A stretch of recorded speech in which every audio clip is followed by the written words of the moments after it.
On peut y aller? OK.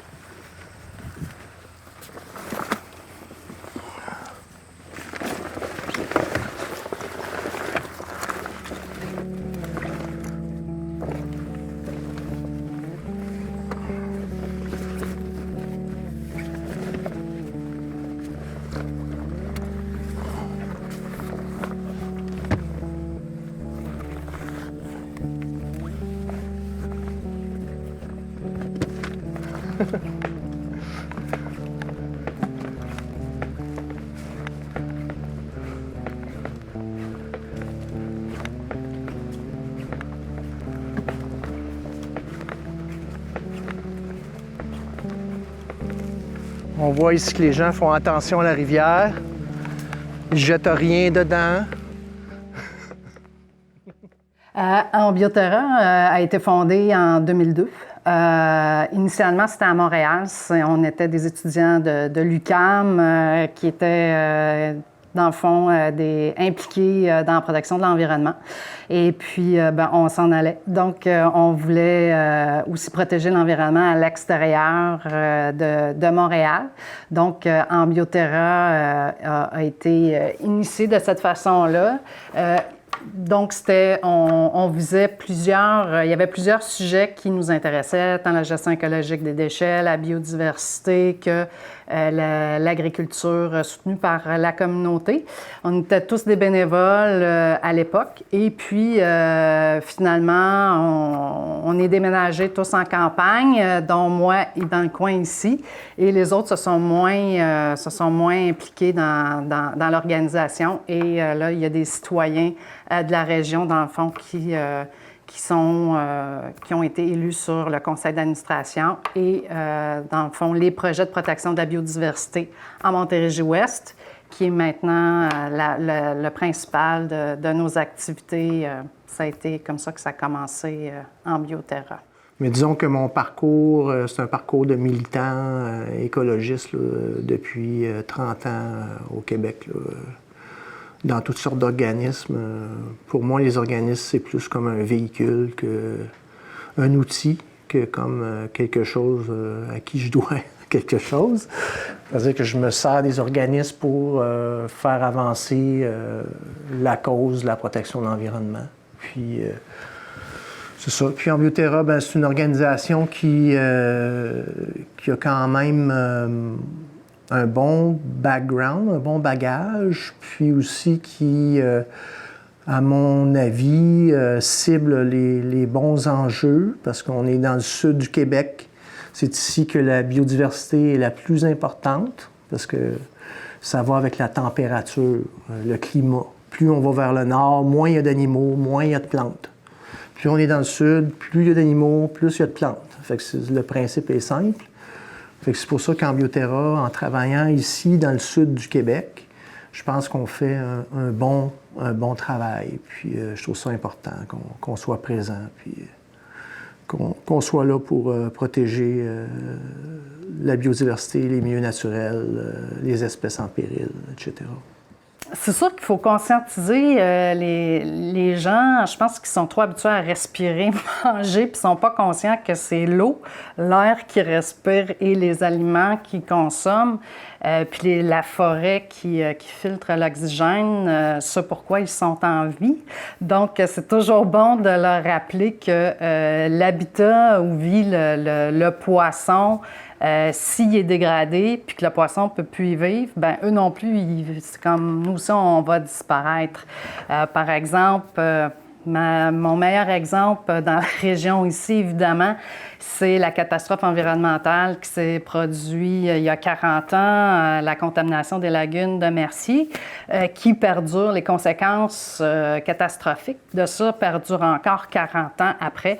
Et Mercier, notamment, et Sainte-Martine, en payent le prix fort depuis 40 ans, puisqu'ils ne peuvent plus s'approvisionner en eau potable, donc ça coûte extrêmement cher.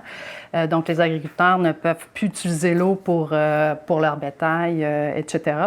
Donc, pour les personnes qui ne sont pas conscientes qu'ils ont besoin de de l'eau, l'air et le sol, puis que si ces ressources naturelles-là sont dégradées, qu'elles ne permettent plus la survie des autres espèces, bien, eux autres aussi, ils vont disparaître ultimement.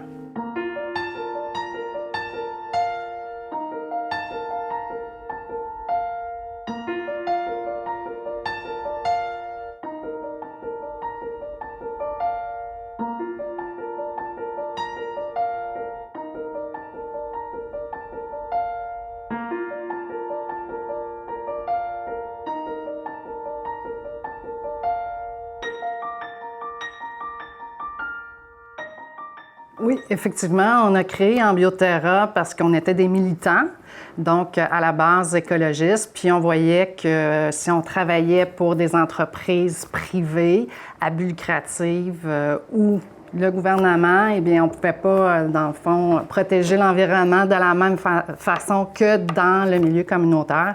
Donc, on était toutes des spécialistes en environnement qui étaient très conscients de la nécessité du communautaire pour améliorer la protection de l'environnement et protéger les ressources naturelles et la faune. Notre mandat, c'est plus de travailler avec la communauté pour convaincre, éduquer, sensibiliser et éventuellement créer des réserves naturelles, créer des milieux protégés. C'est ça notre objectif dans toute la région.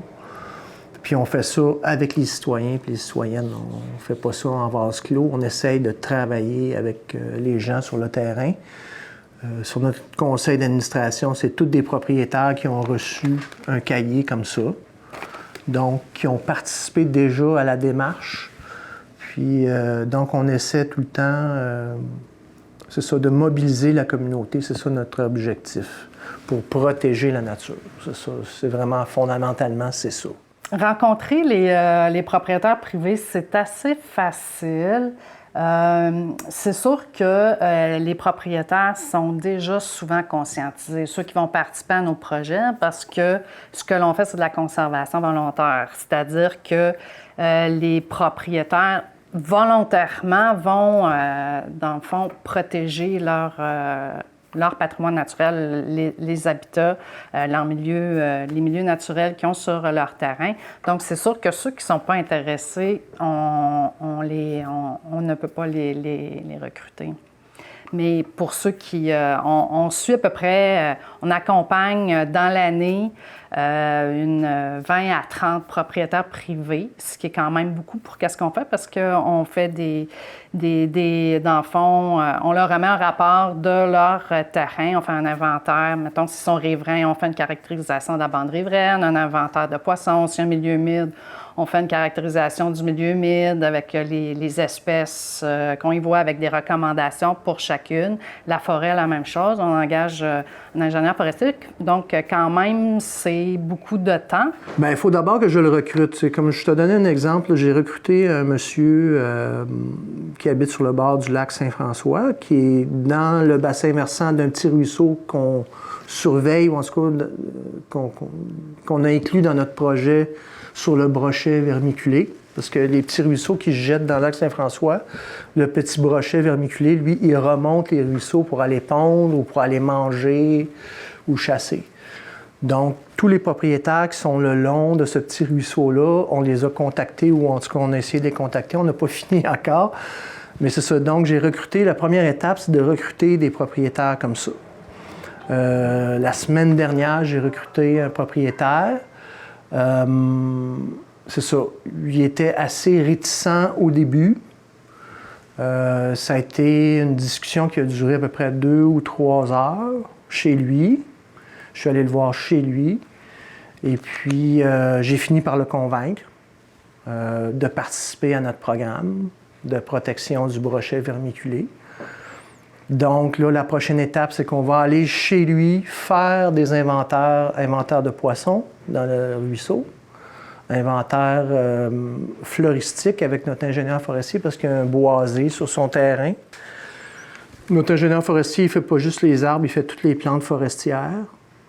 Après ça, les biologistes, on va aller aussi au niveau des oiseaux, parce que ce monsieur-là, il y a énormément d'oiseaux. C'est lui-même qui m'a donné toute la liste des oiseaux qu'il y a sur son terrain.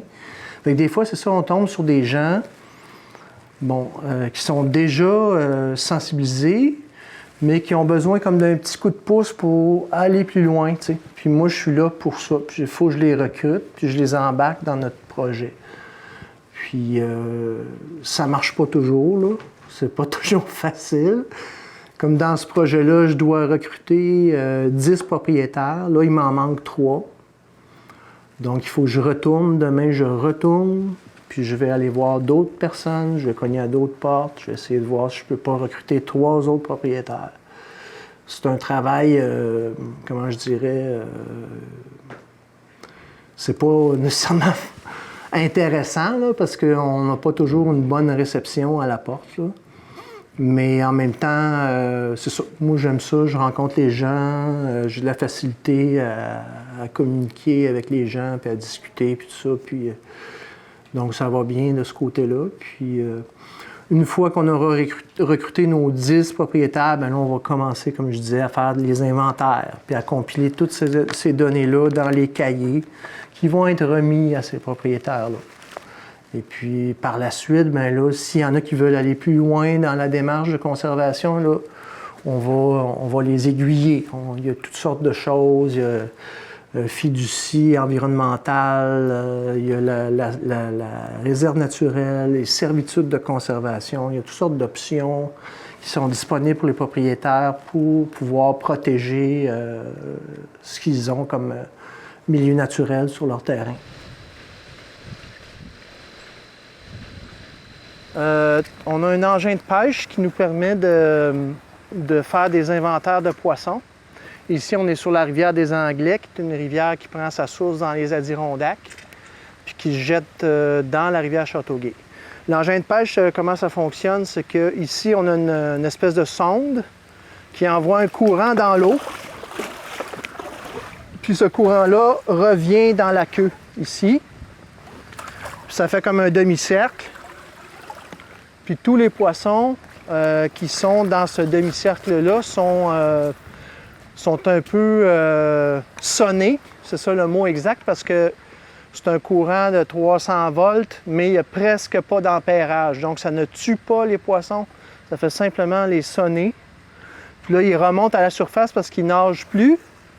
Puis là, la deuxième personne... Je les capture, je les mets dans le seau pour les identifier. Parce que la plupart des poissons du Québec, c'est des cyprins, donc ce qu'on appelle des ménés. Et il y a 30 espèces, donc c'est très difficile de les identifier. C'est des petits poissons, donc on les met dans le seau. Et puis par la suite, on a des clés d'identification pour les identifier. Aussi, la méthode de pêche qu'on utilise, c'est selon le protocole du ministère de la Faune du Québec. Et l'engin de pêche qu'on va utiliser pour faire les inventaires de poissons, ça va dépendre, dans le fond, du substrat de la rivière ou du fond du cours d'eau. Comme ici, on voit qu'il y a des roches. Donc, quand il y a des roches, c'est un engin de pêche électrique qu'on utilise parce que si on utilisait un filet, bien, les roches le briseraient. Donc, ça ne fonctionnerait pas. Alors, c'est pour ça qu'ici, on utilise un engin de pêche électrique. Évidemment, c'est en eau peu profonde. Ça ne marcherait pas en eau profonde. On n'a pas d'argent pour s'acheter un gros bateau comme le ministère de la Faune pour faire des inventaires électriques en bateau.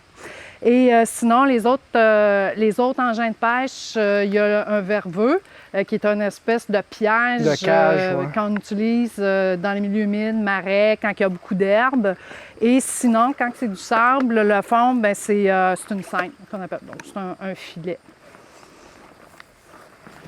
Voilà pour les engins de pêche. Est-ce que tu veux me starter? Je vais juste mettre de l'eau dans mon seau avant que tu ne commences. Personne a les mains dans l'eau, là? Justement, parlant de dégradation de l'habitat, dans le fond, nous, ce qu'on utilise dans nos projets, on a un gros volet projet de protection des espèces en péril, parce que les espèces en péril, dans le fond, on appelle ça des espèces sentinelles dans un habitat. Donc, c'est-à-dire que quand elles sont présentes, ça veut dire que l'habitat peut être utilisé par les autres espèces vivantes, dont nous. Et quand elles ne sont plus présentes, ça veut dire qu'il faut restaurer l'habitat parce qu'elles ne permettent permet plus la présence des autres espèces vivantes ou l'utilisation par l'humain du cours d'eau.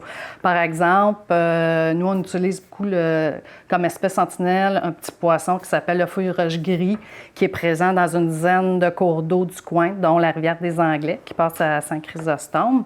Le fouille-roche gris, il est présent maintenant. La rivière des Anglais, elle traverse Hemmingford, Havelock, Saint-Chrysostome, Très-Saint-Sacrement, Wick, jusqu'à Sainte-Martine, avant de se déverser dans la rivière Châteauguay.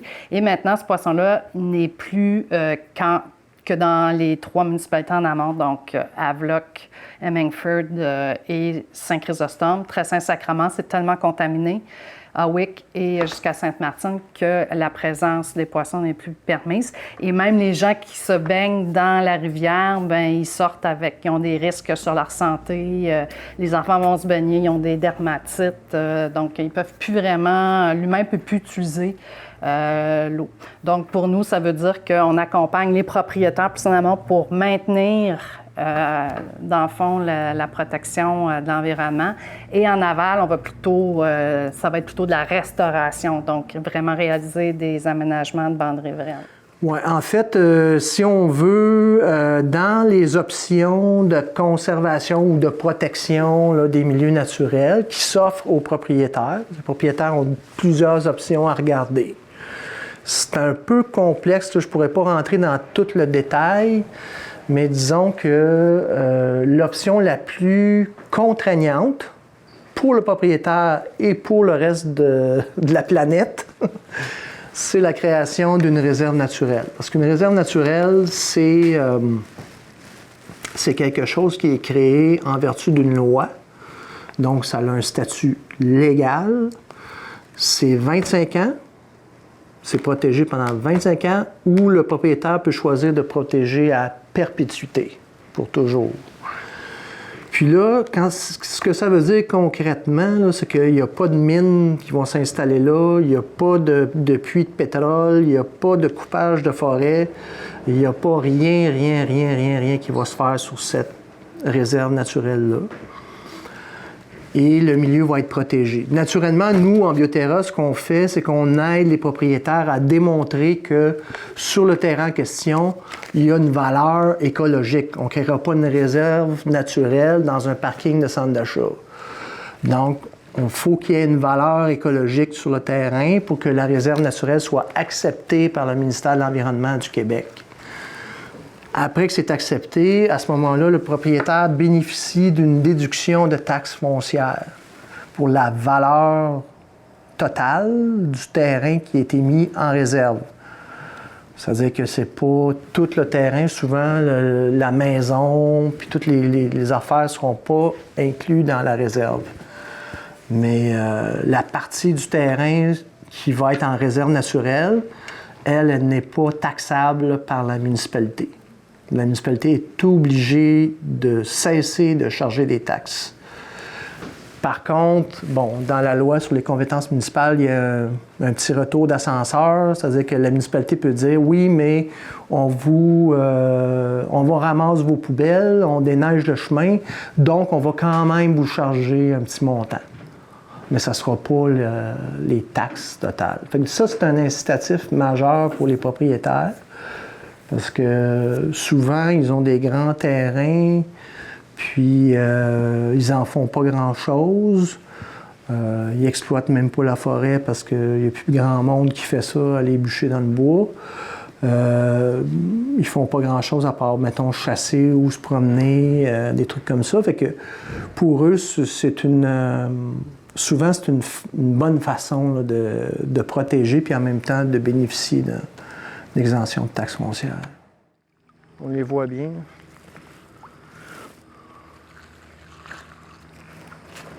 Pèse-moi donc sur le piton, Manon.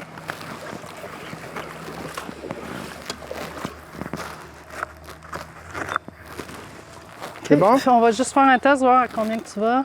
Donc, on est correct. On est en bas de 3 ampères.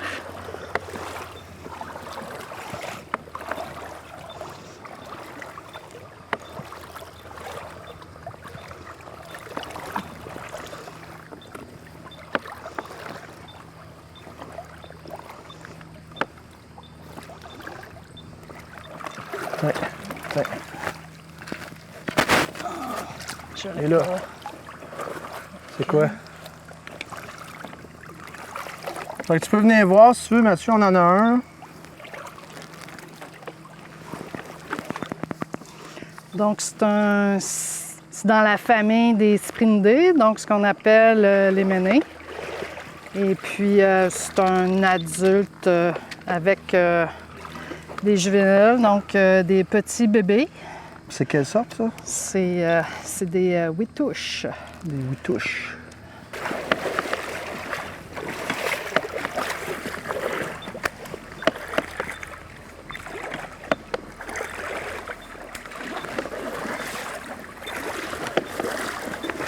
Le projet agriculteur, oui, en fait, c'est un projet qui est financé par Pêche et Océan Canada et le MAPAC.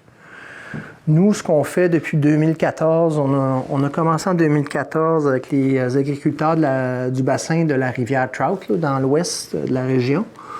J'avais au départ peut-être 60 agriculteurs à contacter. On a débuté par un sondage sur la perception des agriculteurs par rapport à la nature. Mettons, exemple, il y avait une question sur, pour vous, les chevreuils, est-ce que c'est un problème, mettons, dans le sondage, pour voir un peu comment les agriculteurs, agricultrices se sentent par rapport à la vie sauvage, par rapport à la rivière, par rapport à Ça nous a permis de vraiment identifier une espèce de groupe d'agriculteurs qui, eux, sont plus sensibles, sont plus intéressés à faire quelque chose. L'objectif, c'est encore une fois, on leur fait des cahiers. Ça va être un cahier différent, vraiment différent, là. Ça va focusser sur la faune, la flore, mais d'une façon détournée un peu. On va parler plus, mettons, de qualité de l'eau, surtout si c'est des agriculteurs qui sont riverains.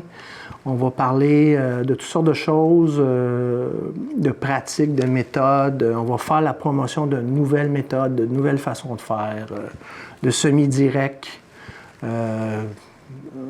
c'est-à-dire semer mais sans labourer, ce qui permet de prévenir tous les problèmes d'érosion éolienne que les agriculteurs ont surtout l'hiver. C'est une terre qui est complètement labourée à nu, puis que là, ça gèle, ça dégèle, puis là, le vent se met là-dedans. Bien, il y a énormément ici, là, dans les terres noires à Sherrington, là, il y a une perte d'environ 4-5 % des terres noires. Là. Puis ça, c'est des terres extrêmement productives. Là. On fait tous nos légumes là, au Québec quasiment. Puis, on laisse faire ça, on fait rien pour ça. Mais ça, c'est des terres noires. Si on prend... Moi, j'ai fait la recherche, là, si on veut, sur une moyenne pour l'ensemble du Québec, on perd 3 % des terres arables, des terres cultivables du Québec par année. Par année. Ça, c'est une moyenne. Fait qu'il y a des endroits où c'est beaucoup plus que ça, des endroits où c'est moins. Mais ça, c'est très important parce que c'est les sols, ça prend beaucoup de temps avant de se former. C'est quelque chose qu'on doit protéger puis essayer de faire comprendre ça aux agriculteurs aussi, parce que c'est pas juste... La question de l'environnement, c'est pas juste une question de bébites à poil ou de poissons, ou peu importe. C'est une question aussi de comprendre comment ça fonctionne pour mieux s'adapter puis mieux fonctionner dans ce cadre-là que la nature nous fournit. Puis c'est ça qu'on essaie de faire avec les agriculteurs là, du bassin de la Trout. Ambioterra, on est un groupe environnemental régional et malheureusement, les groupes régionaux de base en environnement ne sont pas financés à la mission. Donc, parce qu'il y a deux types de financement pour les groupes communautaires au Québec. Donc, il y a à la mission, donc c'est tout simplement que le gouvernement donne un financement à l'organisme, tout simplement pour son loyer, son fonctionnement général, la direction générale. Et donc, il y a un financement, sinon par projet. Donc, c'est qu'il faut toujours développer des projets pour avoir du financement. Le gouvernement du Québec, malheureusement, actuellement, ne reconnaît pas le travail des groupes communautaires en environnement régional. Les seuls qui bénéficient de financement à la mission, ce sont des grosses organisations, soit qui travaillent à l'échelon provincial ou qui sont des organismes de concertation. Donc, en Bioterra, on doit toujours produire des projets pour notre financement. Oui, c'est un militantisme, moi, je pense qu'il est plus fondamental. C'est-à-dire que, comme je disais tantôt, le fait de sensibiliser, d'éduquer les gens, de leur dire « Regarde, c'est ça que tu as sur ton terrain, c'est toute une richesse. » Je ne sais pas, moi, ça dépend tout le temps des terrains, mais en général, ici, dans la région, il y a quand même beaucoup de choses au niveau faunique puis floristique intéressantes. Beaucoup d'espèces menacées. Donc, quand on réussit à convaincre les gens, c'est une autre façon de militer, c'est une autre façon d'agir. C'est moins politique, c'est moins peut-être flamboyant. On entend moins parler dans Bioterra, dans les médias. Mais nous, on pense que c'est important aussi de faire ce travail-là de base, de terrain, d'éducation, puis tout ça. Au niveau, depuis qu'on est arrivé, qu'on travaille plus dans la région en 2007, au niveau des politiques gouvernementales, malheureusement, on ne voit pas vraiment d'amélioration, notamment au niveau du financement. C'est resté assez constant. Au niveau du gouvernement du Canada, mais au niveau du provincial, il y a eu des coupures majeures et on n'est pratiquement plus financé. Notre financement vient majoritairement du gouvernement du Canada et de la Fondation de la Faune, qui est une fondation publique. Mais au niveau de la conscientisation de la population, effectivement, on voit une amélioration. Je dirais même que la population est plus ouverte à la protection de l'environnement, malheureusement, que les décideurs.